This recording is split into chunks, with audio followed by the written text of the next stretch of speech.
안녕하세요. 디모데후서 1장을 보겠습니다. 디모데후서 1장 1절에서 5절까지 말씀입니다. 오늘은 당신은 어떤 사람인가요? 라는 제목으로 말씀을 나누도록 하겠습니다. 당신은 어떤 사람인가요? 시작이 있으면 끝이 있고 끝이 있으면 또 새로운 시작이 있습니다. 그렇게 시작과 끝이 계속 반복되는 것, 그것이 우리의 인생인 것 같습니다.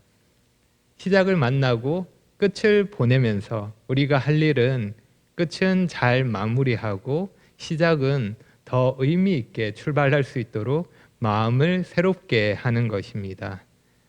오늘 이렇게 디모데 후서를 시작합니다. 주님께서 우리 마음을 새롭게 하시고 전해지는 말씀을 통해서 각 사람에게 역사하셔서 주님의 은혜를 풍성히 누리게 하시기를 바랍니다. 오늘은 디모데후서 첫 번째 시간으로 편지의 서론에 해당되는 부분입니다.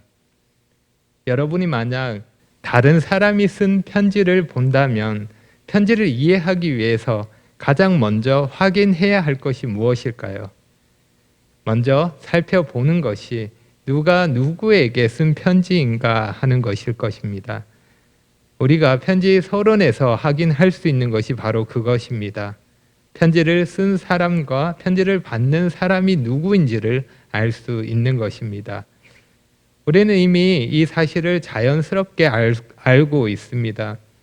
디모데전서를 살펴보면서 계속 언급했던 부분이기도 하고 성경의 이름부터 디모데 후서이기 때문에 누구의 편지인지 알 수 있습니다. 본문에서도 누가 누구에게 쓴 편지인지 분명하게 확인할 수 있습니다. 1절과 2절을 보면 하나님의 뜻으로 말미암아 그리스도 예수 안에 있는 생명의 약속대로 그리스도 예수의 사도된 바울은 사랑하는 아들 디모데에게 편지하노니 하나님 아버지와 그리스도 예수 우리 주께로부터 은혜와 긍휼과 평강이 내게 있을지어다. 편지를 쓴 사람은 그리스도 예수의 사도된 바울이고 편지를 받는 사람은 사랑하는 아들 디모데입니다. 다음으로 우리가 편지를 더 잘 이해하기 위해서 생각해야 할 것은 편지를 쓰게 된 배경이나 상황을 알아보는 것입니다. 누군가가 편지를 쓰는 것은 특별한 목적이나 이유가 있기 때문입니다. 우리가 아무 이유 없이 마치 글씨 연습을 하는 것처럼 그렇게 편지를 쓰지는 않습니다.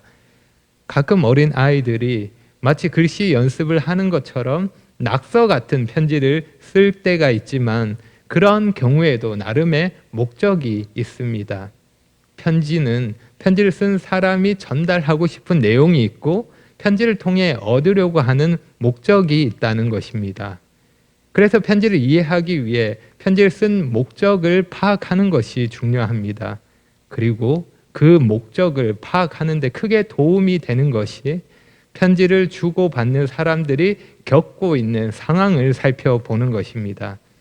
편지를 쓰는 목적이 편지를 주고받는 사람의 상황과 관련이 있기 때문입니다. 어떤 상황에서 어떤 이유로 편지를 썼느냐 하느냐가 중요하기 때문입니다. 예를 들어 바울이 지금 우리에게 편지를 쓴다면 어떤 이야기를 할까요? 분명 코로나로 인해 교회가 겪고 있는 어려움에 대해서 이야기할 것입니다. 이 상황에서 교회가 무엇을 중요하게 생각하고 이 상황에서 어떻게 대처해야 하는지 놓치지 말아야 하는 것이 무엇인지 알려주며 교훈했을 것입니다. 그리고 그 편지를 시간이 많이 흐른 뒤에 후손들이 그 편지를 본다면 어떨까요? 그 편지의 내용을 보면서 교회가 겪었던 코로나의 상황을 생각하고 편지에 쓴 목적과 교훈들을 이해할 수 있을 것입니다.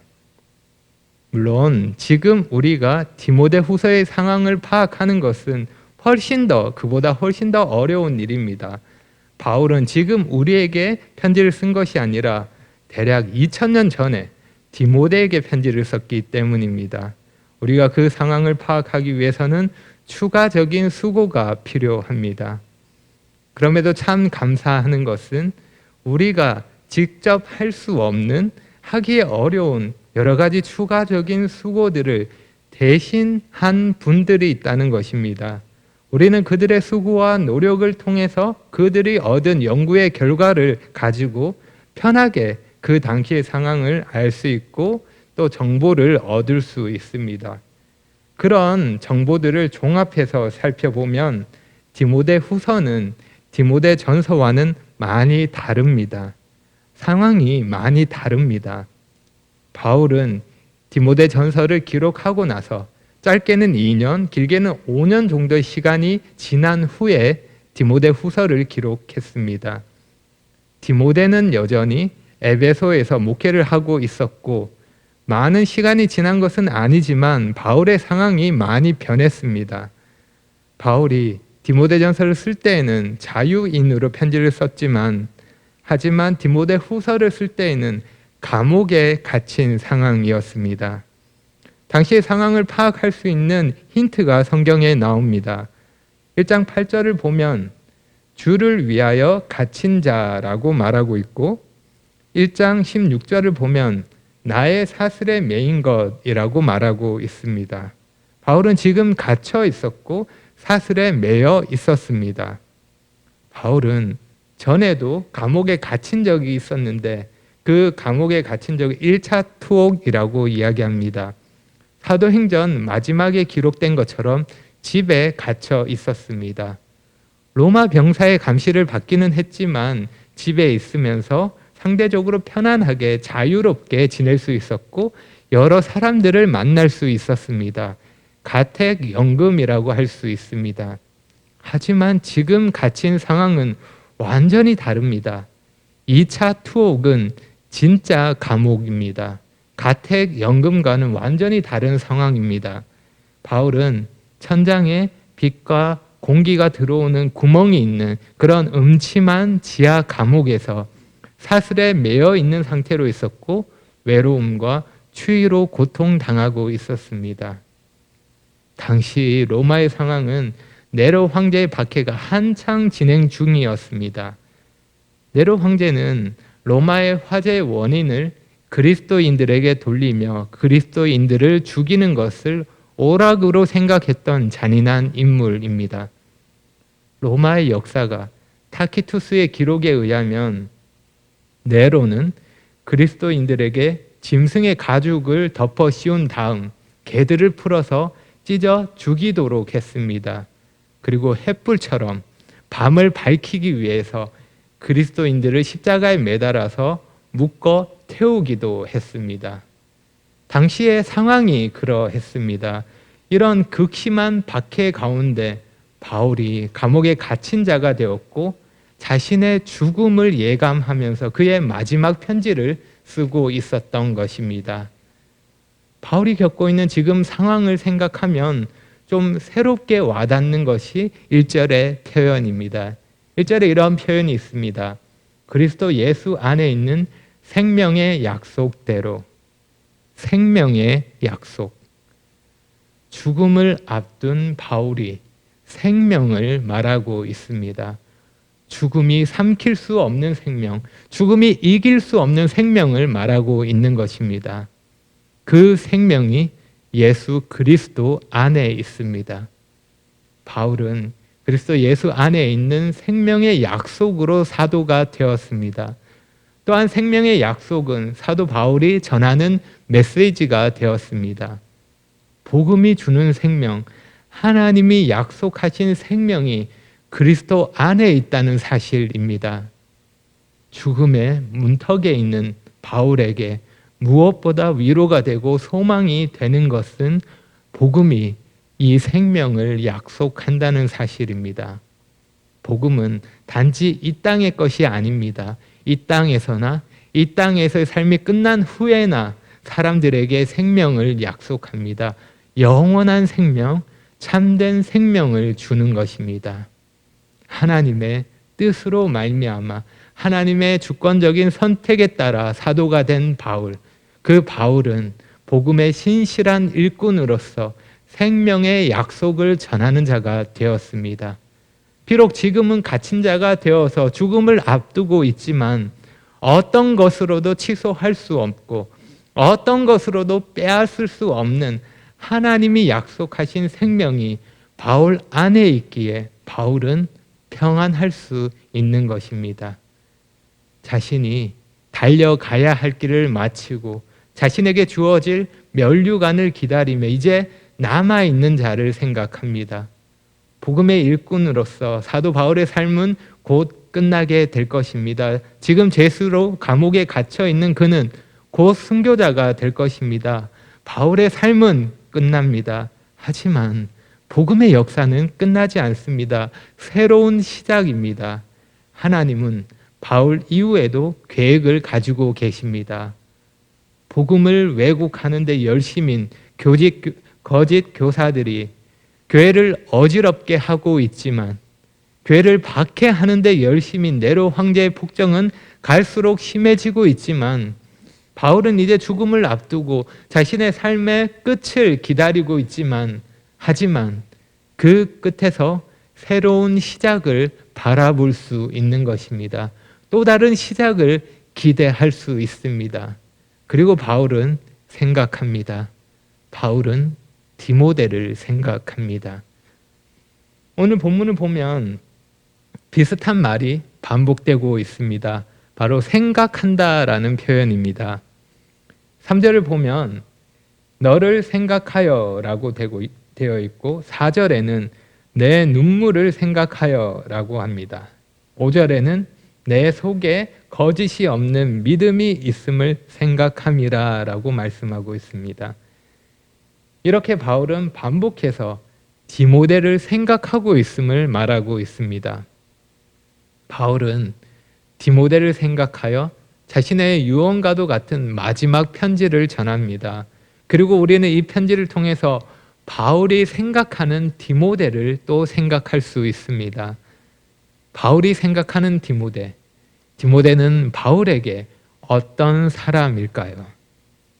첫 번째로 생각할 수 있는 것은 디모데는 감사가 되는 사람입니다. 디모데는 감사가 되는 사람입니다. 3절입니다. 내가 밤낮 간구하는 가운데 쉬지 않고 너를 생각하여 청결한 양심으로 조산적부터 섬겨오는 하나님께 감사하고 바울은 밤낮으로 기도를 합니다. 쉬지 않고 디모데를 생각하며 기도합니다. 누구에게 기도합니까?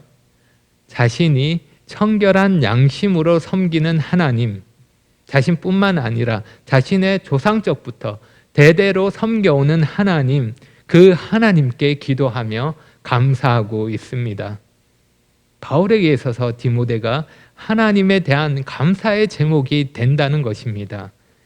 하나님이 나를 위해 하신 일이나 하나님이 나에게 베푸신 은혜가 아니라 다른 누군가가 하나님에 대한 감사의 제목이 된다는 것입니다. 저 사람을 생각할 때마다 하나님께 감사하게 된다는 것입니다.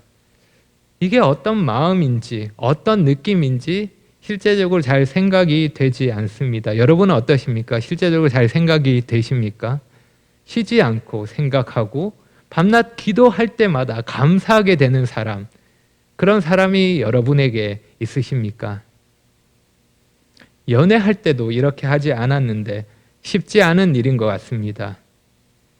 그러면 정말 우리에게 그렇게 감사할 만한 사람이 없어서 이렇게 어려운 걸까요? 아니면 우리에게 감사의 마음이 무뎌져서 보는 눈이 어두워서 그런 걸까요? 그만큼 우리에게 부족한 부분이 아닐까 하는 생각이 듭니다. 바울에게 디모데는 하나님에 대한 감사의 제목이 되었고 그것이 단순히 한 번만이 아니라 날마다 밤낮 간구하는 가운데 쉬지 않고 그 사람에 대해서 생각하며 그 사람에 대해서 기도하는 가운데 감사의 제목이 되었던 것입니다. 그러면 디모데의 어떤 점이 바울에게 있어서 감사의 제목이 되었던 걸까요? 디모데가 무엇이 그렇게 뛰어났기에, 무엇을 그렇게 잘했기에, 도대체 디모데가 어떻게 했기에 바울의 마음에 들었던 걸까요? 다시 말해 디모데는 어떻게 바울의 감사의 제목이 될 수 있었을까요? 이 질문을 잠시 옆에 두고 두 번째를 먼저 살펴보겠습니다. 그런 후에 다시 생각해 보겠습니다. 디모데가 바울에게 어떤 사람인가라는 질문에 대해서 두 번째로 생각할 수 있는 것은 디모데는 기쁨이 되는 사람입니다. 기쁨이 되는 사람입니다. 4절입니다. 내 눈물을 생각하여 너 보기를 원함은 내 기쁨이 가득하게 하려 함이니. 여기 나오는 디모데의 눈물은 아마도 두 사람이 마지막으로 헤어졌을 때 디모데가 흘렸던 눈물일 것입니다. 바울과 디모데가 언제 헤어졌는지 정확히는 알 수 없지만 디모데가 흘린 눈물을 보면 두 사람의 특별한 관계를 생각할 수 있습니다. 그래서 바울은 디모데를 다시 보고 싶어 합니다. 그 마음을 전하고 있습니다. 왜 그렇습니까? 디모데를 만나면 기쁨이 가득하게 되기 때문입니다. 바울에게 있어서 디모데는 기쁨이 되는 사람이기 때문입니다. 여러분 놀랍지 않으십니까? 저 사람은 만나면 나에게 기쁨이 가득해지는 것입니다. 그냥 단순히 저 사람이 웃기는 사람이고 유머가 넘치는 사람이라는 그런 말이 아닙니다. 바울이 디모데를 만나면 얻을 수 있는 그런 충만한 기쁨이 있는 것입니다. 현재 자신이 겪고 있는 상황과 여러 가지 안 좋은 현실과는 관계없이 디모데와의 관계 속에서 얻을 수 있는 그런 기쁨이 있는 것입니다.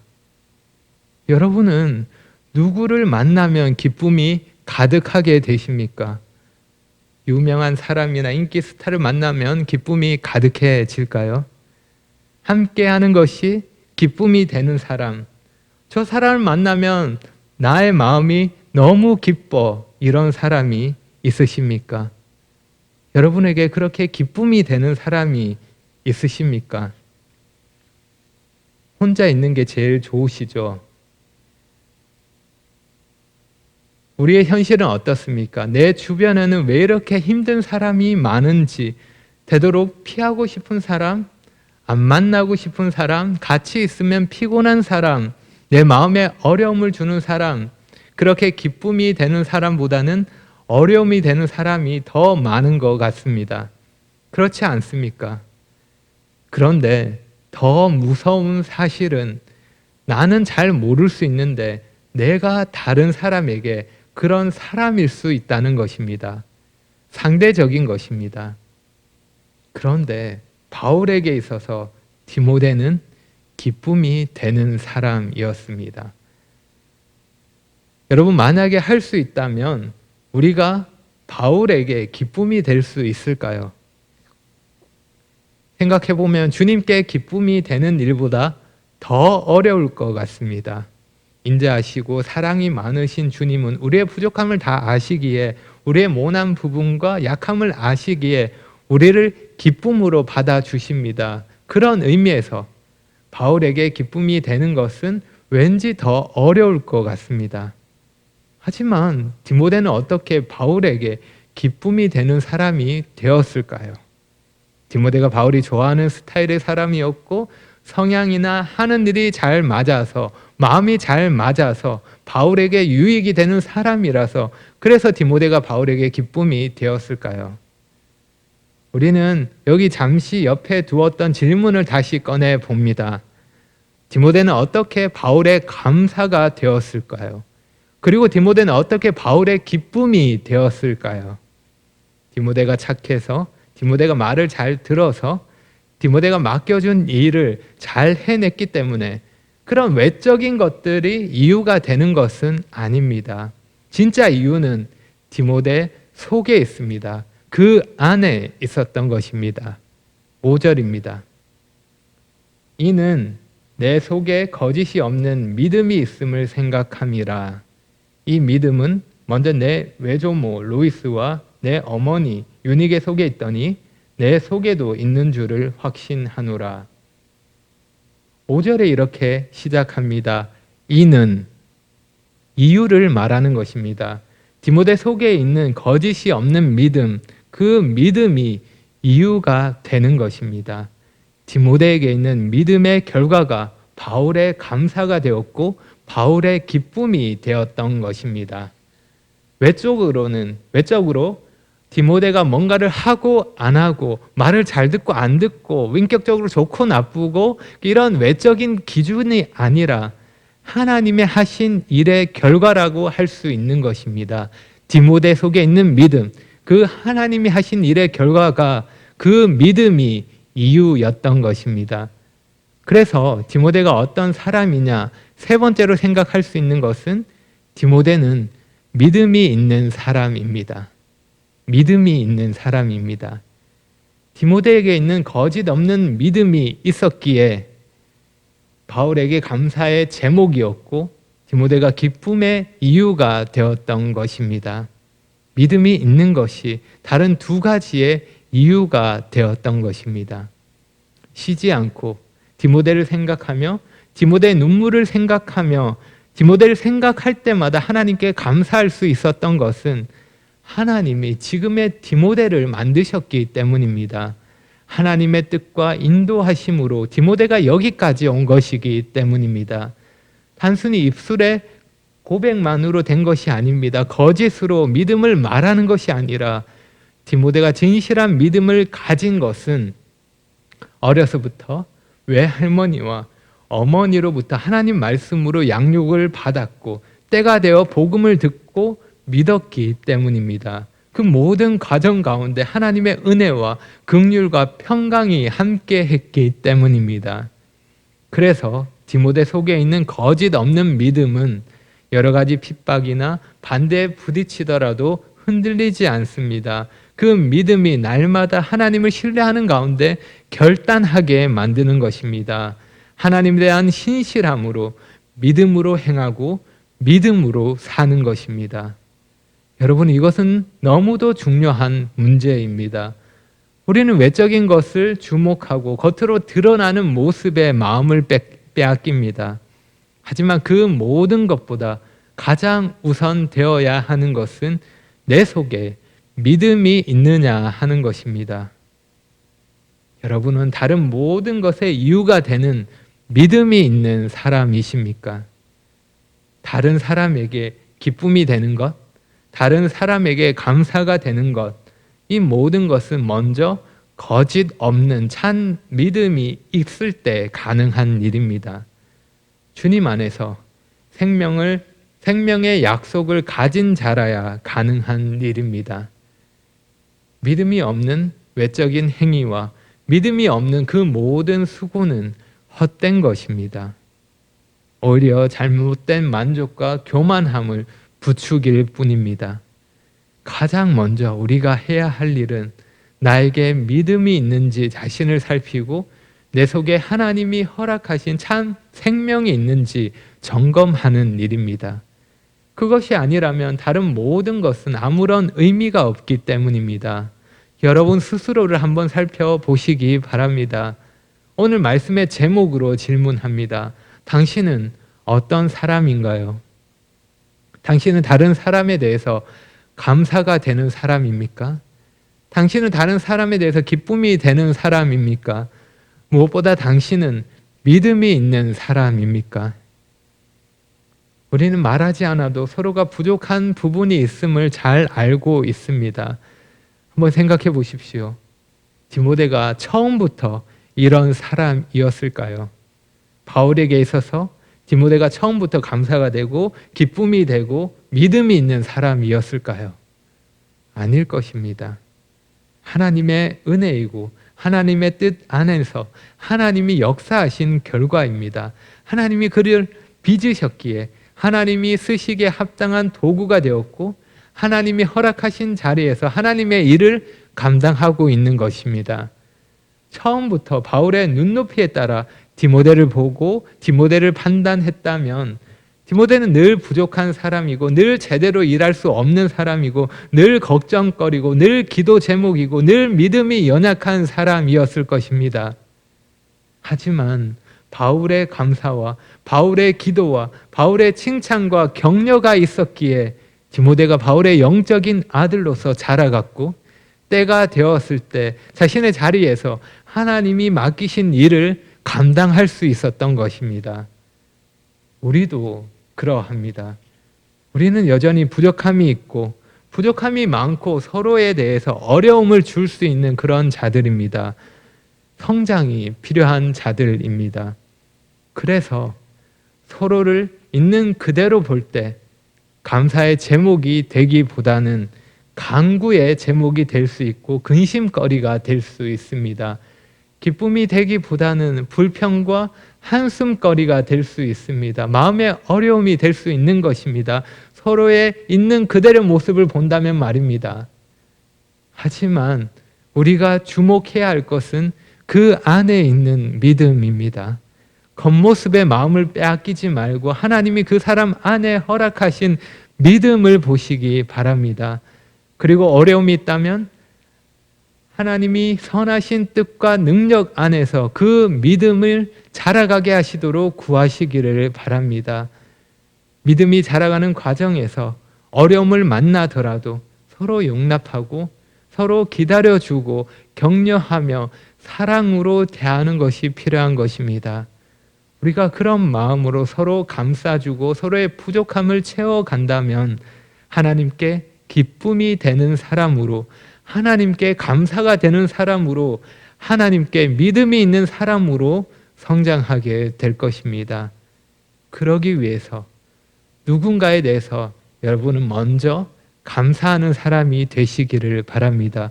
누군가에 대해서 먼저 기뻐하는 사람이 되시기를 바랍니다. 그리고 누군가에 대해서 먼저 믿어주는 사람이 되시기를 바랍니다. 그러면 당신을 통해서 하나님이 역사하시고 누군가를 하나님의 사람으로 빚어 가실 것입니다.